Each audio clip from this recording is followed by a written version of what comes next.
அனைவருக்கும் வணக்கம். நம்ம டெய்லியும் banking and SSC point of வியூல 5 கொஸ்டின்ஸ் பார்க்குறோம். இன்னைக்கு என்ன கொஸ்டின்ஸ் இருக்கு அப்படிங்கிறத பார்ப்போம். First question, India's first constitution museum will be set up in அப்படின்னு கேட்டிருக்காங்க. ஸோ எங்க செட்டப் பண்ண போறாங்க அப்படின்னு பார்த்தோம்னா, நமக்கு ஹரியானால இருக்கக்கூடிய சோனிபட் அப்படிங்கிற சிட்டில பிளேஸ்ல செட்டப் பண்ண போறாங்க.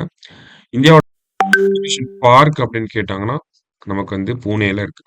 பார்க்னா பூனே, மியூசியம் அப்படின்னு கேட்டா ஹரியானா. சரியா? ஹரியானால சோனிபட்.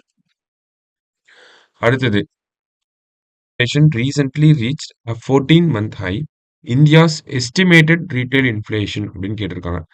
ஸோ ரீட்டைல் இன்ஃப்ளேஷன் நம்ம பார்த்துருந்தோம். Upper tolerance limit of RBI 6% தாண்டி போயிருக்கு அப்படின்னு சொல்லி. ஸோ எவ்வளோ ரீட்டைல் இன்ஃப்ளேஷன் எவ்வளோ இருக்கு அப்படின்னு பார்த்தோம்னா 6.2% இருக்கு. சரியா? அடுத்தது, which of the following countries is not part of basic countries அப்படின்னு கேட்டிருக்காங்க. ஸோ பேசிக் கண்ட்ரீஸ்னா இது ஒரு குரூப் ஆஃப் டெவலப்பிங் கண்ட்ரீஸ், அவங்கள தான் வந்து பேசிக் கண்ட்ரீஸ் அப்படின்னு சொல்றாங்க. யாரெல்லாம் இருக்காங்க அப்படின்னு பார்த்தோம்னா, பிரேசில், சவுத் ஆப்பிரிக்கா,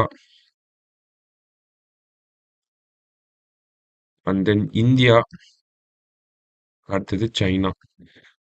இவங்கள தான் பேசிக் கண்ட்ரீஸ் அப்படின்னு சொல்றோம். ஸோ இதுல இல்லாத நாடு யார் அப்படின்னு பார்த்தா அமெரிக்கா தான். சரியா? அடுத்தது, the Booker Prize for 2024 is given to Samantha Harvey for her book அப்படின்னு கேட்டிருக்காங்க. ஸோ சமந்தா ஹார்வேக்கு ரீசெண்டா புக்கர் பிரைஸ் அப்படிங்கிறத கொடுத்துருந்தாங்க. என்ன புக்குக்காக உங்களுக்கு புக்கர் பிரைஸ் வந்திருக்கு அப்படின்னு பார்த்தோம்னா, ஆர்பிட்டால் அப்படிங்கிற இந்த புக்குக்காக தான் கொடுத்துருக்காங்க. சரியா? லாஸ்டா, Janjatiya Gaurav Divas is observed on அப்படின்னு கேட்டிருக்காங்க. அப்படின்னா நமக்கு நேஷனல் ட்ரைபல் டே. ஓகே, அதுதான் ஜன்ஜாதிய கௌரவ் திவாஸ் அப்படின்னு சொல்றோம். நவம்பர் 15 தான் ஜன்ஜாதிய கௌரவ் திவாஸ். சரியா? ஸோ இன்னைக்கு 5 கொஸ்டின்ஸ் பார்த்துருக்கோம். தேங்க்யூ.